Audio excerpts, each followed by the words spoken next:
ඔබතුමාලට මතක ඇති මේ 2014 වසරේ විතර විශාල පහරදීමක් ඝට්ටනයක් ඇති වුණා වැලිකඩ සිරගෙදර. රැඳවියන් 27 දෙනෙක් මැරුණා. හමුදාවේ විශාල පිරිසක් ගිහිල්ලා හිරගෙදර සෝදිසියක් කරා. අද ඒ ගැන ස්වාධීන විභාගයක් පවත්වනවා. කලින් එතුමාලා පත් කරා කොමිෂන් සභාවක් එයා මොන වාර්තාවක් එළියට ආවේ නැහැ. නමුත් අද ඒ සිරගෙදර ඇතුළේ හිටිය කෙනෙක් කියනවා පිටින් කට්ටියක් ඇවිල්ලා අතේ නන්ලයිස්ව තියාගෙන සිරකාරයෝ සොයමින් මරමරා ගියයි කියලා. අද සැකයක් මතුවලා තියෙනවා. කාගේ හරි රජයේ ප්‍රබල හස්තයන්ගේ නියෝග මත නොයෙකුත් විදිහේ විවිධ වැරදි කරපු උදවිය විනාශ කිරීමේ යටි අරමුණෙන්ද මේ පහර දීම උනේ කියලා අද සැකයක් මතුවලා තියෙනවා. මම කතා කරන්නේ නැහැ ඒක ගැන.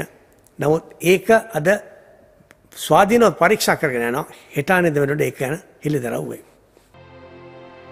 රාජපක්ෂ ආණ්ඩුවේ අශිෂ්ටත්වය ලොවට පෙන්වමින් සිර මැදිරියක් තුල යලිත් වරක් රැඳවියන් 27 දෙනෙකු ඝාතනය කළේය.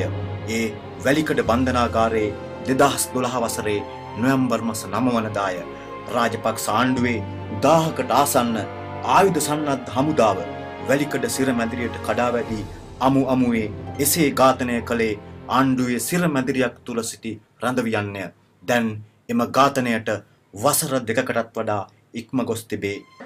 පාන්දර 2ට පමණ පටන් ගත්ත මේගොල්ලෝ 2ට 1ට විතර දිගටම ලිස්ට් එකක් ගෙනල්ලා රංගජීව කියන පුජ්‍යලයා මත්ද්‍රව්‍ය කාර්යාංශේ නිලධාරියෙක් කියලා තමයි දැනගන්න ලැබුණේ. එතන හිටපු රැඳවියෝ කිව්වා ඒ හිටපු අනිත් අයත් කිව්වා මේ විදිහට නේ රංගජීවය ඉන්න තියෙන්නේ කියලා තාපාර ටී-ෂර්ට් එකක් අඳගෙන හිටියා. ඔහු තමක තවත් සිවිල් ඇඳුම් සෑරිස දෙන්නෙක් හිටියා. ඇවිල්ලා ලිස්ට් එකක් අරන් ඇවිල්ලා තමයි කට්ටිය ඔක්කොම අරගන්නේ. අරගෙන මරන්නේ. මොකද මම අසලම හිටියා තුෂාර. මම අතල මේසයක් ඇතුළේ සුබසාද කාර්යාලයේ මේසය ඇතුළේ තමයි තුෂාර හිටියේ. ඊට පස්සේ තුෂාරව ළඟට එන්නේ මේ ඉන්නේ බාණ්ඩේ කියලා තමයි තුෂාරව ඇදලා ගන්නේ. ඇදලා අරගෙන තුෂාරට පාර දෙනවා. පාර දෙන තුෂාර කියන රංගජීව මහත්තයෝ මාව මරන්න එපා කියලා තුෂාර කෑ ගහනවා. නමුත් ඒ මොහොතේ ඔහුට අතේ තිබුණු ගිනියවි වලින් හමුදා නිලධාරීන් පහර දෙනවා. එක් හමුදා නිලධාරියෙක් ඔහුට පහර දුන්නා. ඔහුගේ පයින් පහර දුන්නා. ඔහුගේ මේ කට මේ පැත්තට ගියා. ඒ වගේ අමානුෂික විදිහට මාරාන්තික පාරවල් එල්ල කරලා ඔහු බිම දිගේ ඇදගෙන ගිහිල්ලා හිසට හොබෙත් මම හිතන විදිහට හිසට තමයි වැදුනේ. වෙඩි තියප්ප මේ අපිට පේනවා මේ වෙඩි තියනවා.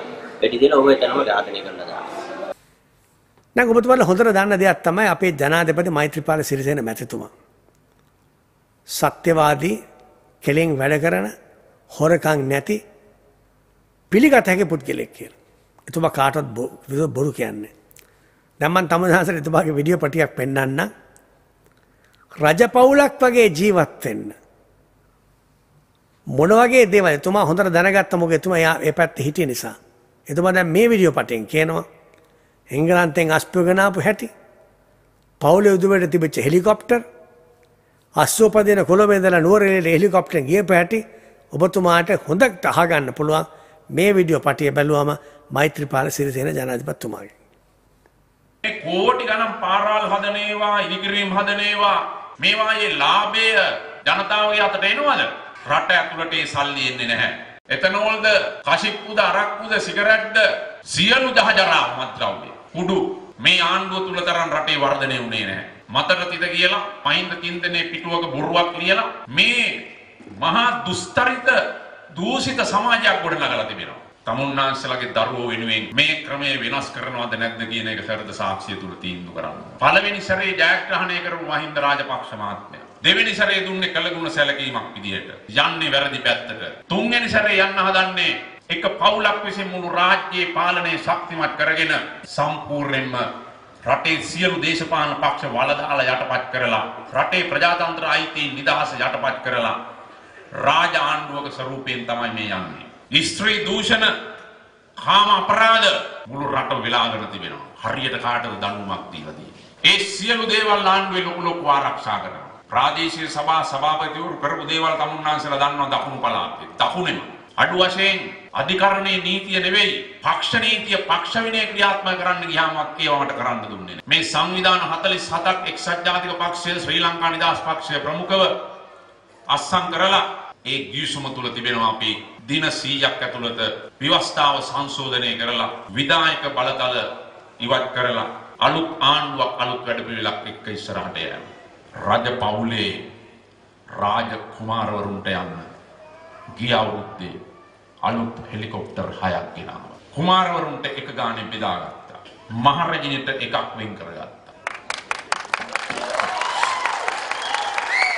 යුව රජවරුන්ට තව එක බෙදාගත්තා. හෙලිකොප්ටර් චොපර් විතරක් නෙවෙයි රජ පවුලේ අයට වෙනම. පුංචි කුමාරයාට ගිය අවුරුද්දේ ඉංගලන්තේ ඉඳලා කෝටි ගාණක් වටන අස්සෙක් ගෙනාවා. ඒ අස්සය වරායෙන් අරගෙන ගොඩබාලා එහෙම්මම නුවරඑළියට අරන් ගියා. පුංචි කුමාරයා උදේට තමුන්නාන්සලගේ සල්ලි වලින් ගත්ත චොපර් එකෙන් නුවරඑළියට යනවා. ඉංග්‍රීසි මහරජිනගේ ළඟ හිටපු අස්සයාගේ පිටේ යනවා නුවරඑළියේ. හවසට තමුන්නාන්සලගේ සල්ලි වලින් ගත්ත චොපර් එකෙන් ආපහු කොළඹට එනවා. මේවා තමුන්නාන්සලා අනුමත කරනවද? මේවා ශ්‍රී ලංකා නිදහස් පාක්ෂිකව අනුමත කරනවද? තාරුණ්‍යයට හෙට. ගමේ ඉන්න කොල්ලන්ට ගෙල්ලන්ට හැමදාම හෙට. හැමදාම හෙට තාරුණ්‍යයට හෙට. බාලගිරි දෝෂේ. රාජ කුමාරවරුන්ට තාරුණ්‍ය අද. එකාට එක ගානේ චොපර්, වෙඩි නොවදින කාර්, වෙඩි නොවදින ජීප්, රජකුට තියෙන ආරක්ෂාව, රම්‍ය සුරම්‍ය සුබ වගේ එක ප්‍රාන්ත මාලිගාවල ගිහිල්ලා ඉන්න. මම මේ ආණ්ඩුවෙන් අයින් උනේ ඔයගේ කරුණු 100,000 ගාණක් හින්දා. මහින්ද රාජපක්ෂ මහත්තයත් එක්ක පුද්ගලික කාරණයක් නෙවෙයි.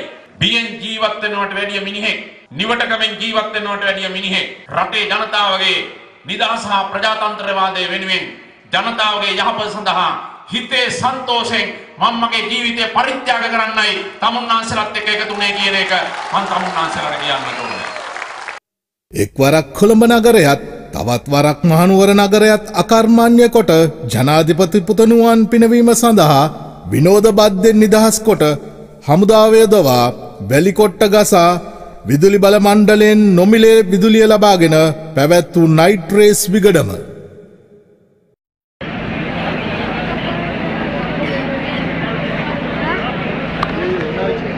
oil kotti bike la flip